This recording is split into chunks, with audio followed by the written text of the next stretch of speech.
You are now listening to Mack Drama Radio. Substance with a kick like a knife.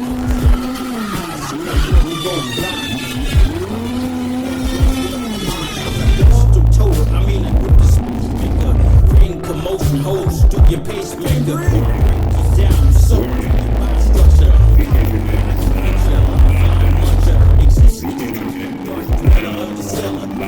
You to death, you a sharp head yeller. In the Bible, I said, ain't in your Bible.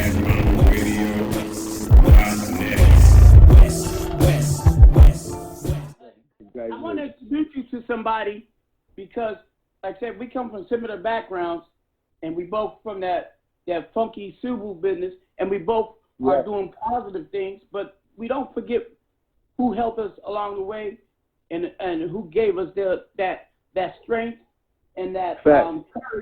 So I want to introduce you to a personality that comes from West Side of Los Angeles.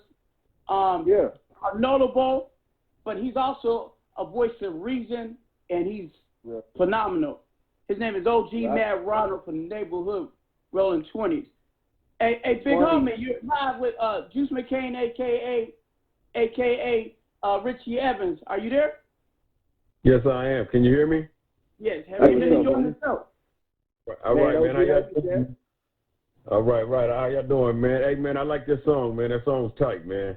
Yeah, I wanted to introduce you guys to each other because it's only right that I let one of the homies chop it up with one of the big homies. Hey, Richie, you know who he is, right? I have to say the name sounds hella familiar. You know what I'm saying? Because I be out in LA a lot. You know what I'm saying? I'm tapping in the right way. So I was gonna say your name sounds hella familiar. I just probably, we just probably got to chop it. But yeah, I'm sure I do though. Yeah, I've been around, man. Believe me, homie. I'm like 40-something years into this life. You know what I mean? But I just ain't on that other side no more, man. You know what I mean? I'm living kind of constructively now, man. You know what I mean? And it's like the thing about it is that people understand me who I am. They understand what I'm about. But nine times out of 10, if you heard me, you probably heard me from being on the more constructive side of things now because I've given up all the foolishness. You know what I'm saying? Sure. I still trying to advocate as a representative of the culture because being that I'm a blood, I don't get into that gang shit. I try to explain to people all the time, this is my culture. I've been doing it. I've been a part since I was 8 years old, man. I'm damn near 53 right now. You know what I mean? In reality, you know what I mean? I'm out here trying to spread a positive message and, you know what I mean, innovate and try to give the youngsters enlightenment on how we should be living, you know what I mean, in a more positive light and try to fill up the seats in these universities rather than these beds in these prisons. You know what I'm saying? Off top. When I was young, it wasn't nobody to get that information out. You know what I'm saying? I'm like podcasting now at MackDrama.net. Then at the same time, you know what I mean? I'm like out here in the streets, man, talking to these young people, man, and always trying to put down something constructive for them. You know what I mean? And give them something to follow.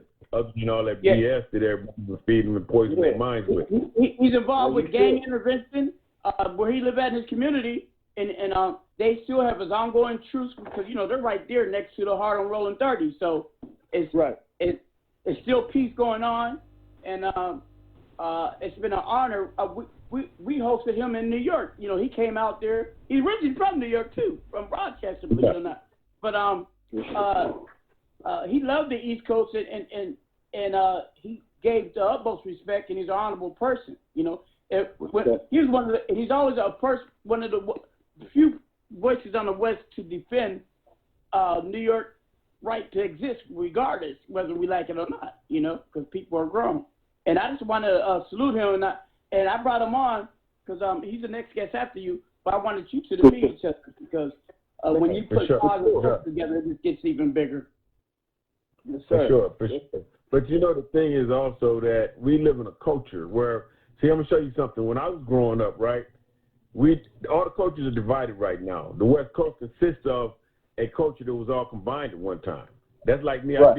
I got people out on the lowrider scene. I got people that's out on the pop locking scene. I got people on the music scene, right? I remember when I was growing up, all that was one thing. Yep. You see what I'm saying? I remember going to a party when we was in the party and our people was the ones pop locking and rapping. You see what I'm saying? This is when the East Coast was the only ones rapping. You know what I mean? We didn't even know what rap music was. We'd be looking at the homies like, what the hell is he doing?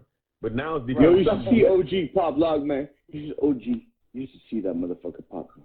Hey, Stay there. Hey, man. OG. Every year I have a Pop Lock situation in my community where I actually give away a trophy and I give a prize. Oh, for real? Yeah, I do that every year in my community. But OG tries to do it in front of the senioritas, man. We do it.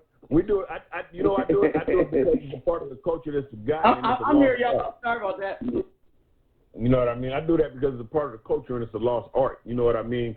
But at the same time, it's also something that's productive and constructive, and it's something also to enlighten the youngsters' minds with, to give them more than just all this BS of using guns and all this crazy ass stuff they want to do by shooting each other and all this other stuff. Because the thing about it is, one of the biggest problems now is that everybody got too much time on their hands. So, no doubt. Considering the fact that they got all this time on their hands. See, when we was young growing up, everybody had other things to do other than this. Even though everybody gangbanged, people had other things. People had hobbies. When I grew up, we rode bikes and shit. We did whatever was going on else. This was just something that was a part of our culture. And I always tell people I wasn't initiated to be a blood. I was indoctrinated. You know what I mean? So that makes a great difference because of the fact that me growing up, it was my lifestyle. You know what I mean? To where everybody want to be a part of it and try to set the trend and try to be able and try to. They take it in a negative aspect, more or less, is what I'm trying to say. To where, you know what I mean? Coaching is whatever we make it. You know what I mean? And I get that salute and that love to everybody, blood or crip. Because our culture, you yourself are only who you are from where you're from, and 90% of us is fighting over spaces that our parents moved to when we was kids and we'd have moved out of them. All right, I appreciate your patience. As I said, sometimes I got to steer the narrative where you got to go. We try to accommodate everybody. Matter of fact, we're in overtime. This show, most people listen to it to the live version, but most people listen to it from the streaming. Because right when it's over, it's automatically digitized and sent to all the streaming platforms. Like, just to give you an example, I didn't have a show yesterday, but people who streamed in, it was over 68,000 people listening to the podcast. Right. And we're almost up. We got 879 people on the phone line right now. I'm looking at who's in the phone line, so I can imagine the amount of listeners is going to be more. But when we're in overtime, if you disconnect, you can't get back in. You can't reconnect until the show's over. Right. So we're in overtime. Now I want to steer the spotlight on you. I want you to tell everybody, you gave a little hint, you're OG blood, and you said it wasn't no fad, it was a cultural thing. And I can relate to it because we both came to this stuff in the 70s, you know what I mean? And we're from Los Angeles, I'm from Seattle, but stuff migrated from Los Angeles within 2 months to Seattle, because Seattle was the place where people try to get their kids away from the games. All they do was make it worse. I remember at one time I was the only blood in Seattle. I used to get jumped all the time. I lived in the CD, and it was easy being a Crip because everybody wanted to be with the popular people. Being a blood wasn't popular. You had to know that you're gonna get beat up enough. And I became a blood because, like you said, one time pop lock and all that was part of it. Because my cousins from Inglewood came to Seattle one time to a club and they was pop locking and they pop locked better than the Crips and I wanted to pop lock. So, and I was like the Red. I forgot it. There was no gangster cut them up, kill them, revenge thing, but this is pre-crack, pre-9mm. It might have been some gunfights, shotgun, but most time it was nunchucks and chains and bats. You got jumped, you got beat up, that was it. People used to take my flag and burn it all the time, so I had to fight the whole crowd all the time. So I inured myself to a lot of Crips who respect me. They said, they got to keep coming back. So salute to Mad Dog from Playboy Crips, salute to Snake from Long Beach, Rolling 20s, Neighborhood 20s, I'm sorry, but Long Beach, child. And salute to Sneak from... Long Beach on set, not Neighborhood. Long Beach is just 20. Okay. Salute to Sneak from Schoolyard out there in Pico and Rimpo. That's my little relative. And salute to 211 and all my relatives from Inglewood, you know, for the love and the patience, because after I learned how to pop lock, I became known as the California Kid because that's where it originated, that style. And I was one of the rawest pop lockers ever. I'm an honorary member with the Electric Boogaloos, you know, Pop and Pete and all them from Fresno. They're the ones who started that movement, the dance, you know. Skeeter Rabbit, rest in peace. You know, he's from was he Santana Block Crip out of Bompton or Kelly Park? He's one of them, but he died over in Europe. But those are the type of relationships I had, and in those early days, that's how I got more affiliated with the Bloods and Crips, because I just, you know, I always had to show people I'm real about mine. But the point I'm trying to make, we all got into this for various reasons and how it occurred. It was a cultural thing, you know, get down and lay down. Yeah. Fast forward, and I'm just speaking this because people took it through government infiltration and manipulation. It became one of the most dangerous street organizations ever. And we really were supposed to be patting out the Black Panthers to protect our neighborhoods. You know what I mean? To, you know, to have fun while we're doing it and create that camaraderie by us affiliating ourselves together. But it got twisted. And along the way, some people got lost, but you're still on track. Tell people a little bit about what you're involved in now. Well, you said some things that were right on point, and one of the things you spoke of was the government manipulation and infiltration. See, the LA gang situation would have been what it was without government agitation. You see, because remember something. In the 80s, when crack cocaine came in, that crack cocaine didn't come from Compton, Watts, or Carson, or they came from Columbia. If anybody who saw the movie Cracking the System about Freeway Rick, you know that his cocaine was coming through Danilo Blandone, who was a CIA operative. CIA, and the DEA control. Right. But the CIA was importing cocaine into Los Angeles. See, and that was so they could buy arms for the Sandinistas and the Iran Contra here in Nicaragua and in El Salvador.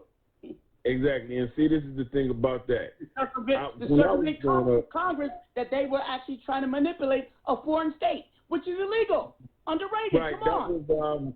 That was what's his name? People don't know the truth. I'm start getting heated. That dude, the white was in the blood when they put cocaine in our hands. No, go ahead. Right. That's what I'm saying. See what you're saying? You already know this, but the world doesn't. And violence. The thing is, the government made us violent. Go ahead. This was agitated. See, watch. Let me show you something. I remember when we were just a bunch of kids that just had too much time on our hands and lived in the same community. In reality, this whole situation was something that was created by a bunch of adolescents, and there was no plan to be a 50-year-old Blood or a 50-year-old Crip. No. You understand what I'm saying? This was something 90% of the time when you hit 18 years old and you were out of school, you got a job, you went to college, you went to the Army, or you was out there fucking up. You got to step up and take care of them kids.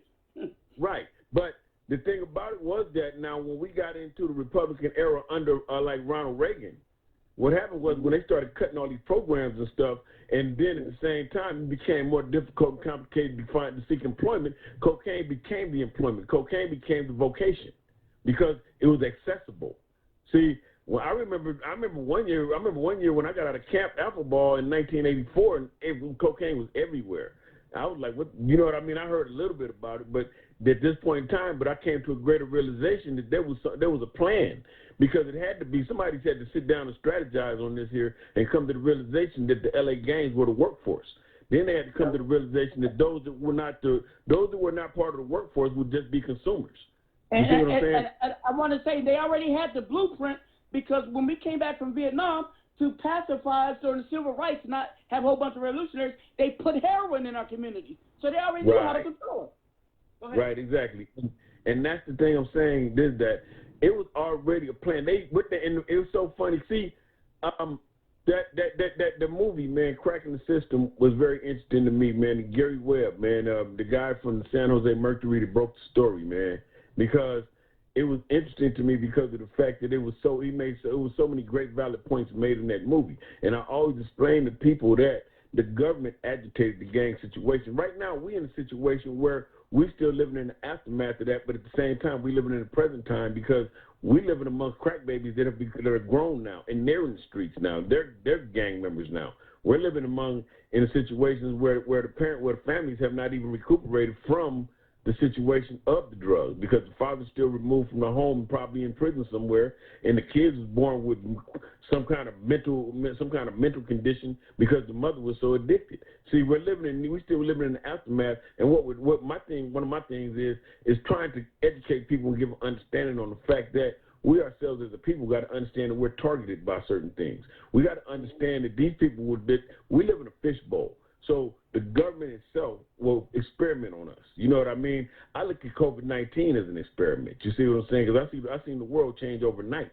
At the same time, I was here when crack cocaine came in. Once again, the world changed overnight because I never seen a crackhead until like the early 80s. You see what I mean? Then all of a sudden, I watched every corner turn into a drugstore. But at the same time, like I'm saying, though, is that we ourselves, from my aspect of things, is that as Bloods and Crips, we got to start learning to be a little bit more creative and a little greater within what we're doing in the communities because of the fact that we've already seen the detriment of our communities and seen how it can be destroyed because of the fact that we got others that will help us destroy it. But at the same time, if we want to build, we ain't got nobody want to help us try to build. I explain to everyone always that we need to be coming about with something of a more constructive and productive means and way of surviving within this because of the fact that as I look at the community itself, man, I see us dying on corners, man, that we don't own. You see what I'm saying? I see us fighting over shit that we have no belonging in. You know what I mean? Gentrification is pushing us out of the community, right? Because we don't own nothing. Gentrification only victimizes the tenant. So what I constantly explain to people on a regular basis is the fact that we ourselves as a community, if you don't have real estate, if you don't own real estate, you ain't got no hood. You talking that gangbanging shit, but you fighting over some shit that started up a long time ago with some dudes that you never met before. The reality of this is that at this day and age, we got to learn to coexist simply because of the fact that as Bloods and Crips, we only who we are from where we're from. So by us being those people, we also have to come to terms of understanding that no matter if it's red or blue, your ass is still black. So that means that we have to learn to coexist because one of the craziest things in the world that I remember about this is I remember my daughter was going to school. My daughter went to school in the neighborhood. She went to school at Weems in the Fruitown Brim neighborhood, right? And she went to school at Borders, the 30s, because it's about 2 blocks. Normally, it's the borderline between Fruitown Brim and the 30s, and the Fruitown Brims are in the 30s on their side, and Harlem is in the 30s on their side. And my daughter, go ahead. Yeah, right. And I remember my daughter had a friend, and her friend lived on the other side of Normandy, which was only about 4 blocks from the school. And my daughter told me, Daddy, I want to go to my friend's house and this and this and this and this and have when he played, her mom said it's okay and this and this. And I was like, where she live at? And she started telling me over by Dinker Park. I was like, oh no, you can't go over there. I'm not going over there. I'm not taking you over. But now I'm older and I can see the ignorance in that, and I can see how stupid that was because I can see that these are children and they had not been affected by this because the kids don't see these lines of hatred. You see what I'm saying?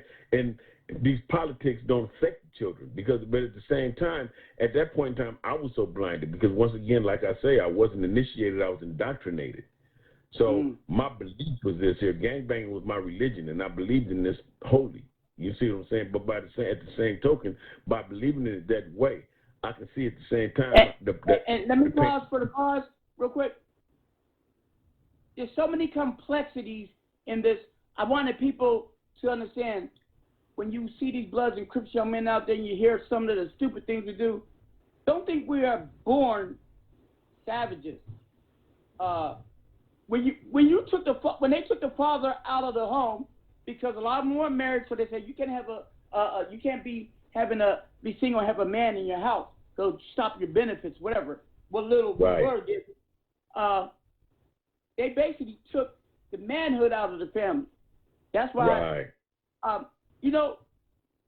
My youngest son, and all my kids, if they do anything that I might determine is maybe not being the mannerism of a acceptable masculinity, I correct them. I'm like, we don't cross our legs like that.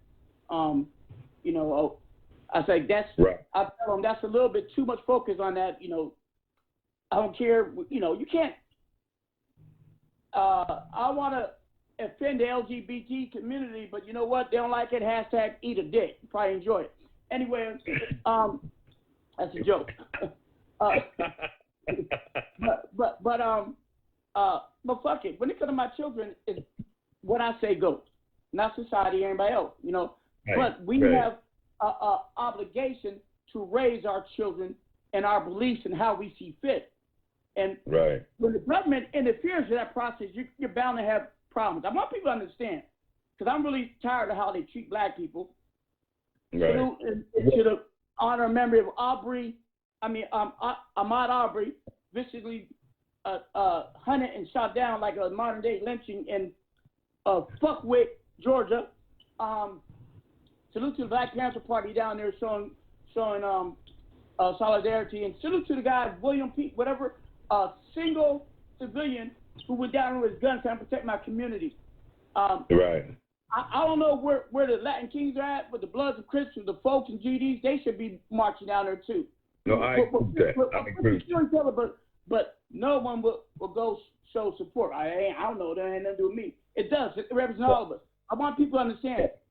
We are a result of a lot of negativity turned on us to extinguish us. Modern day genocide. So please don't judge my brothers and sisters harshly. When white folks commit mass shootings or molestation, they were a victim of a mental abuse. Like, you know, when crack came out, it was criminalized.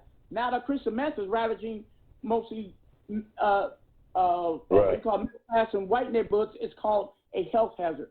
Give me a fucking break. Right. The grueling the same, but they get assistance, and we got the penitentiary. That's why there's more blacks and Hispanics in jail, even though there's mostly white people in this country. And I'm making this effort to try to tell people we need peace, because I sense a race war coming. You know, the other day I was in Winco, and there's a Hispanic family. You know, they're black like us. You know, yo soy Latino también. And a lady had 3 kids and her husband, Mr. Piggy and Mr. Piggy and the porklets. How fat they are.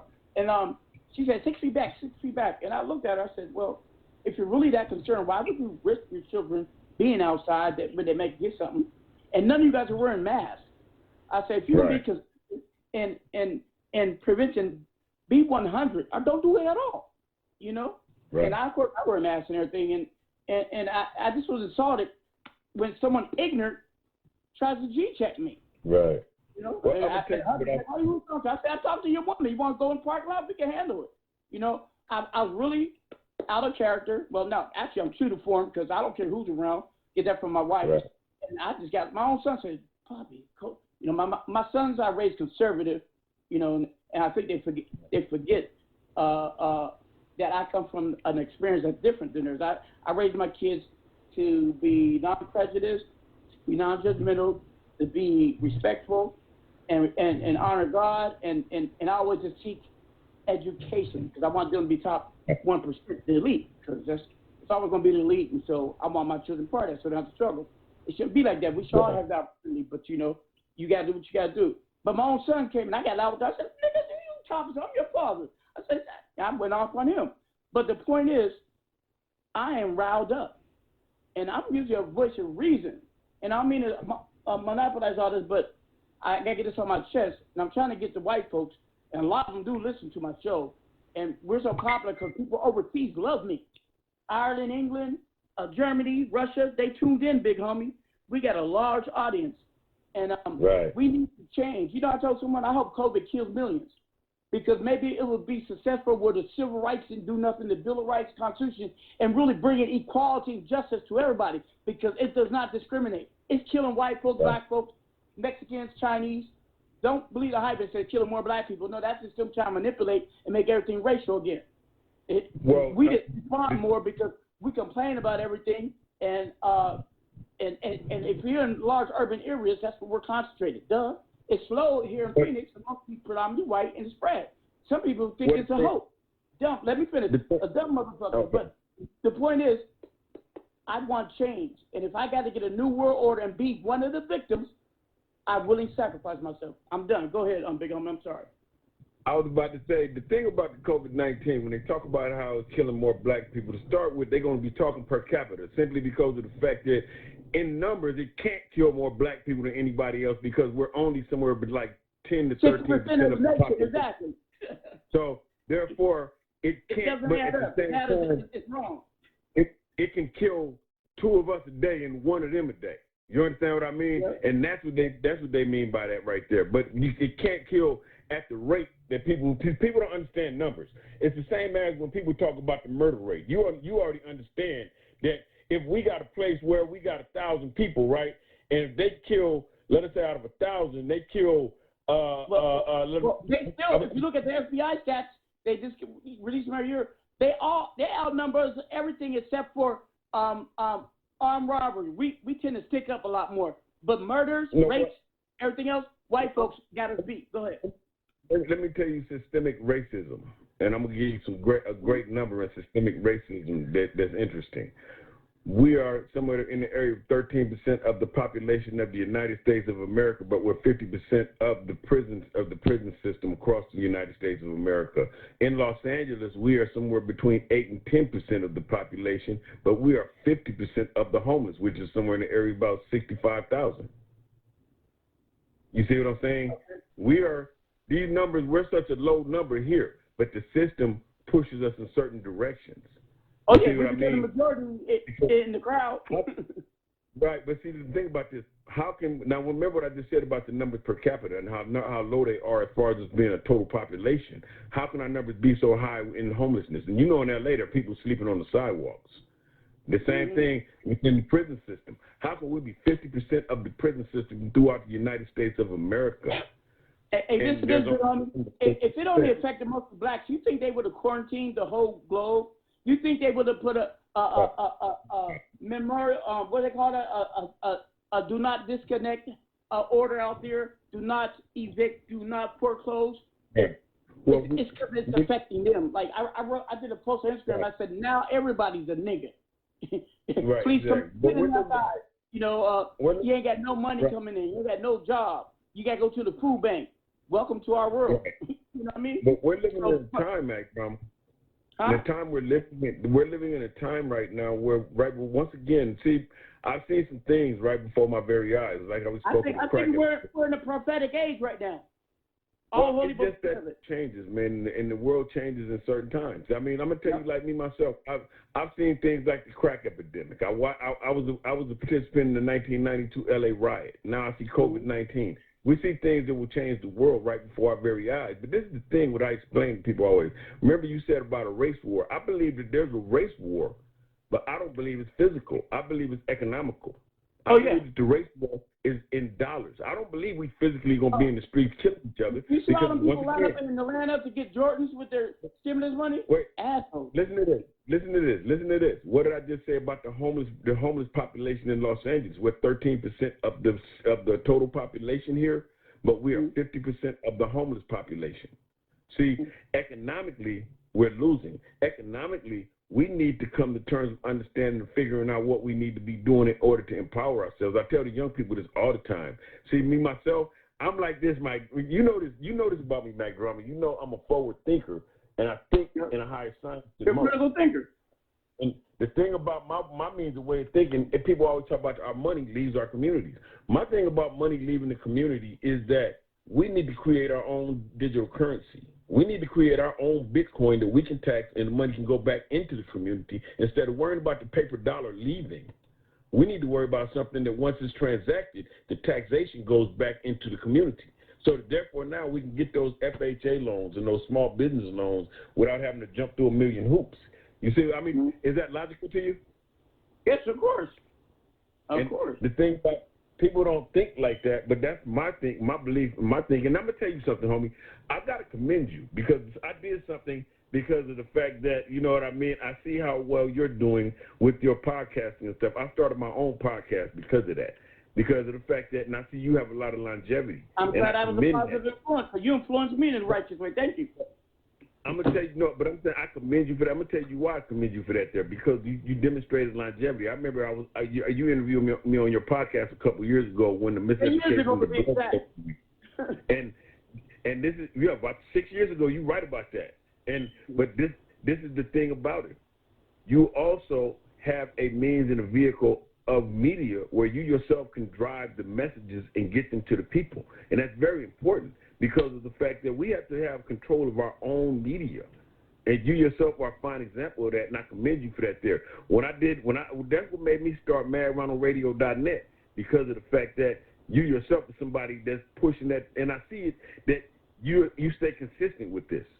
No matter what you do, you maintain consistency because of the fact that you have an audience, and your audience becomes hungry for the message themselves. You see what I'm saying? Mm-hmm. And that's very important because something I learned, homie, we are our own CNN. We can't trust the media all the time because Donald Trump ain't gonna let them push out the right images and the right. And let me tell you something. Through Donald Trump, I learned. Remember we talked. I said my main point is I try to make sure I maintain control or direct control of the narrative. And I learned a lot of my skills from analyzing what the government does.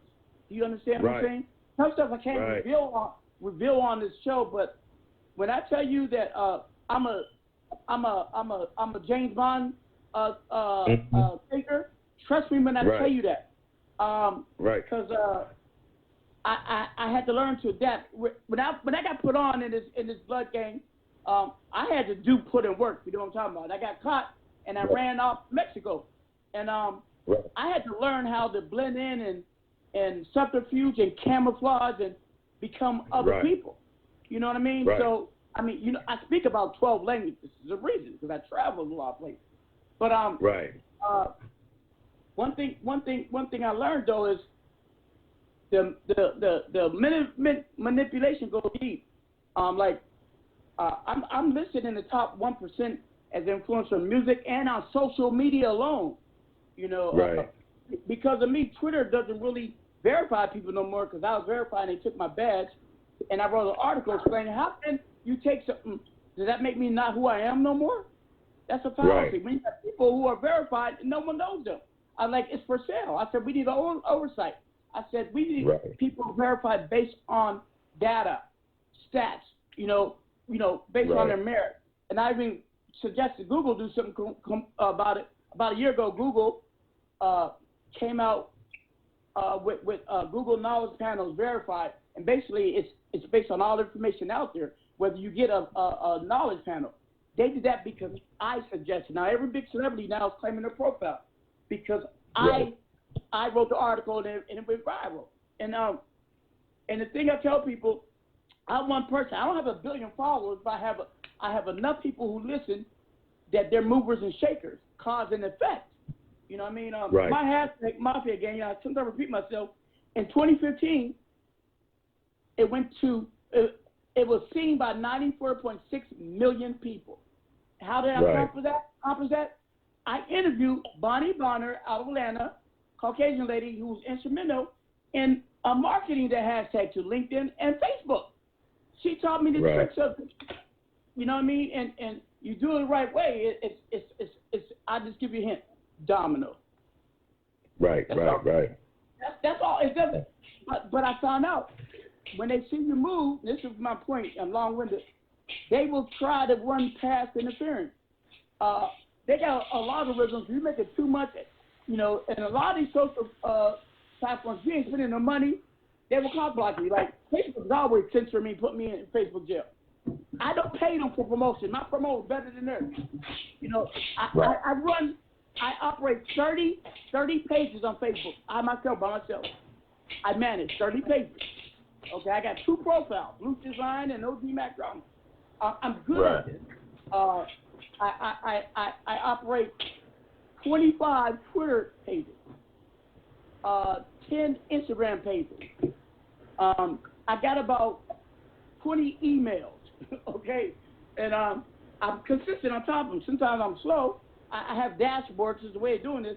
But the point is, so they got things that, cause it's called machine learning. That's where these mathematical computation programs can adapt to you. So, but they can do it the reverse way. They could they could run past interference.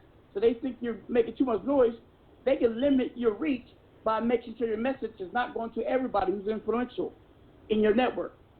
You know what I mean? Right. So I've learned I have to outmaneuver them. It's just chess, not checkers. You know, one thing they can't stop is my podcast. That's why it does so well. So well. Right. You know, Right. so I just wanted to I'm really amped right now. I don't know why. What you're saying, Mack Drama, you make great sense. Let me tell you something. I'm gonna tell you something about podcasting that I like. And see, like me, I've always had my own website, MadRonald.com. And the thing about this, that see, as people don't know this, content is valuable. Yep. Social media will steal our content, and they can sell it, they can use it, and we ourselves don't have to give them this permission. one thing with prime time. If you have content, people so bored and looking for something to break their boredom, they are all over this. That's one reason we've been so popular, because people have got time to continue. Right, but I was saying that content itself, like, for instance, something like me, myself personally, like what you just said about having a podcast. See, everybody's addicted to Facebook, Instagram, Twitter, and all this here. But I encourage everybody to have your own medium to reach the world, because now we're in a space where you can create a social media. The content is valuable. See, the social media will be nothing if we didn't put our content on it. You know, I was on, now, you like me, were on the internet long before social media. Because I know when I was a writer for StreetGames.com, I used to reach everybody. Remember StreetGames.com? I remember that. Yeah, I was just on what Alex is going to be on. Me and Alex is going to be on chatting on it's going to be on the podcast coming up on MadRonaldRadio.net Friday, tomorrow.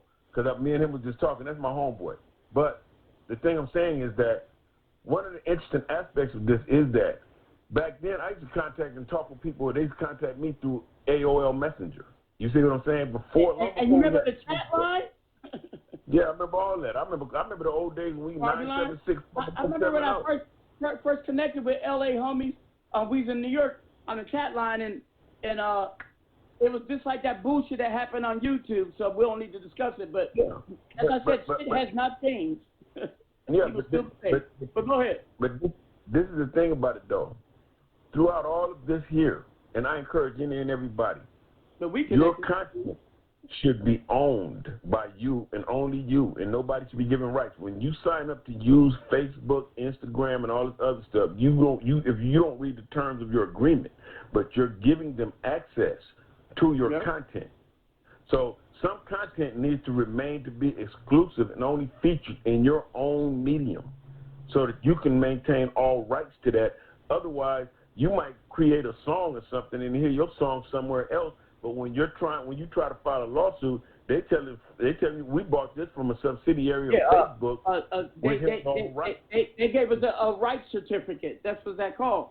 You know what I mean? Exactly. Right. The song I got with Akon, like I said, Maddie didn't give me permission to use it.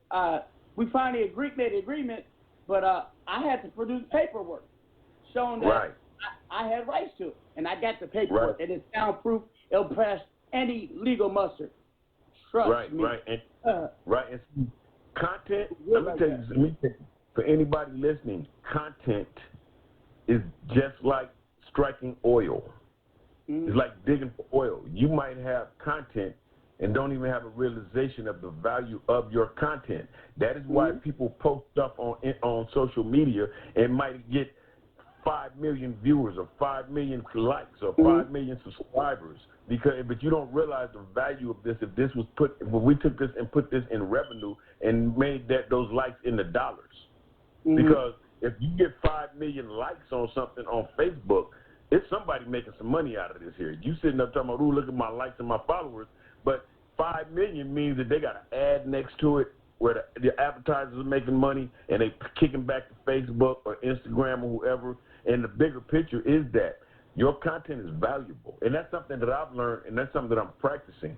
I'm practicing to only put so much out on these public platforms like Facebook and Instagram, because the real stuff that I seek, that I feel valuable, I got to keep for my own social media. I'll give you a snippet on Facebook or Instagram, But at the same time, you want to see the real deal. You're gonna have to come on home to MadRonaldRadio.net or MadRonald.com because that's where I own everything at, and we have to be conscious of this. I recently put a post on Facebook in which I basically said that if things don't change, that stuff that went on in fuck with Georgia is going to create a race war, I said, and they censored me saying that it's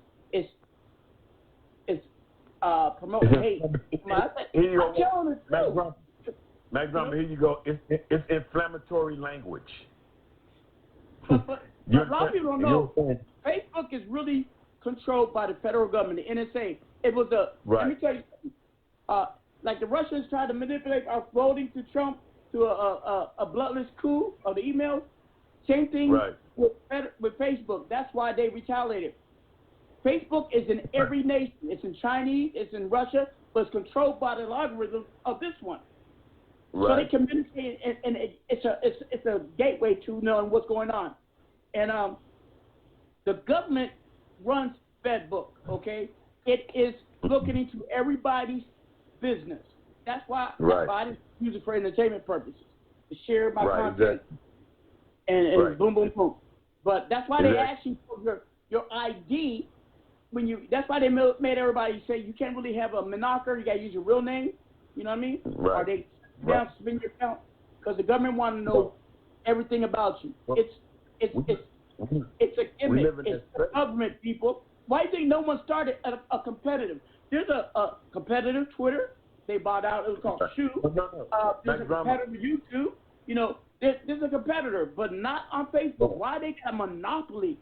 It's a simple platform. Any of us could make an app sound look like it, but no one's doing it because they shut you down.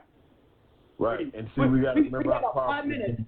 Any last food for thought? Huh? We got about 5 minutes before it'll just.